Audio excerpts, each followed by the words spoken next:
Winter Storm Riley was an extreme wind event. We are restoring power efficiently and effectively, but we still have outages. The most severe impact seemed to be as the high winds came over the Blue Ridge Mountains, knocked down trees, which broke power poles, cross arms, conductors, and damaged a lot of our facilities. Anytime a tree hits a power line or breaks a cross arm or breaks a conductor, that's considered an event.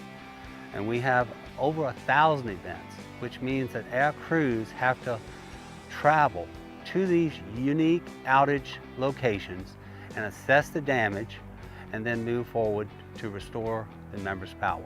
We will be working around the clock with the REC employees as well as with our mutual aid employees until all of Rappahannock members have their power restored.